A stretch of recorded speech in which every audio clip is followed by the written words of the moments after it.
Enkalu zinoonyeza obukongovule ku Paliamenti enkya ya leero. Poliisi ya Paliamenti bw'ebadde eremesa ababaka abakyala ab'oludda oluwabula gavumenti okufuluma okutwala ekiwandiiko ku minisitule y'ensonga z'omunda mu ggwanga nga beemulugunya ku poliisi y'omu bitundu bye bakiikirira bwe babuzizzaako obwekyusizo.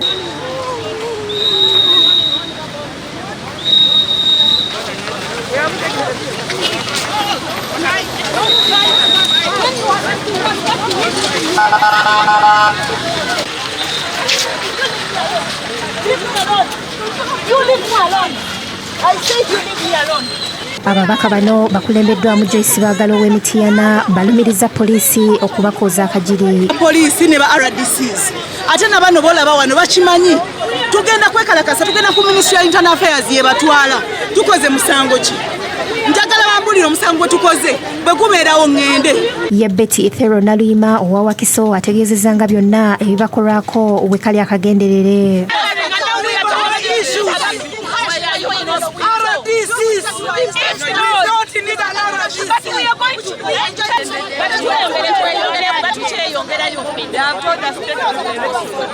Ababaka abalala okubadde owa Hoima City Nyakato Asinansi, owa Mukono Hanifa Nabukeera, owa Kalangala Helen Nakimuli n'abalala baweza okwerwanako okutuusa ng'ensonga zaabwe ziwuliddwa.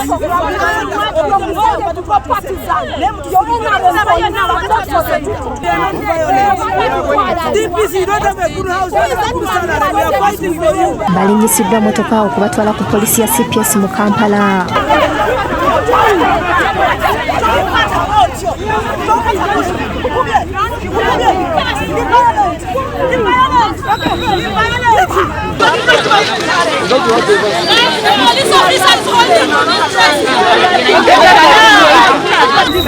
She wants to go.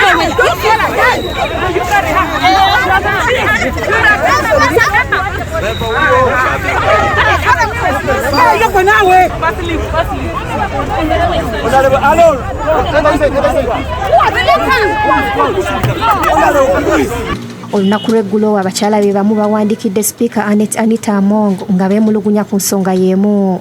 Wabula amyuka omwogezi wa poliisi mu Kampala n'emirwano Luko Weyisigire ayogedde ku kukwatibwa kw'abakyala bano n'emisango ebiri egigenda okubaggulwako omuli ogw'okuziba oluguudo n'okukuŋŋaana mu ngeri emenya amateeka. Tugenda batu banoonyerezaako ku misango omuli okuggala ekkubo nga kwotadde n'okukola olukuŋŋaana olumenya amateeka. Mu ekyo Speaker wa Parliament Anita Amongo abitaddemu engato okugenda ku CPS ababaka bano gye babasibidde. Speaker awerekeddwako Nampala w'oludda oluvuganya gavumenti John Baptist Nambeshe n'omubaka wa Bugiri Municipality Asimani Basalirwa beevumbye akafubo n'abapoliisi olwo ne balyoka babata. Irrespective whether you're in opposition or whether you're in a ruling government, we are all elected members of Parliament. So we will make sure that we protect you and make sure that you do your work in your constituency. Alabudde abapoliisi bakomye okukozesa eryanyi mu kukwata abantu. Next time when you want to have an arrest, let us know and we will deliver them peacefully. Oluvudde ku CPS bwolekedde Parliament. Download the app on App Store or Google Play Store now. Vision Digital Experience, the future of media.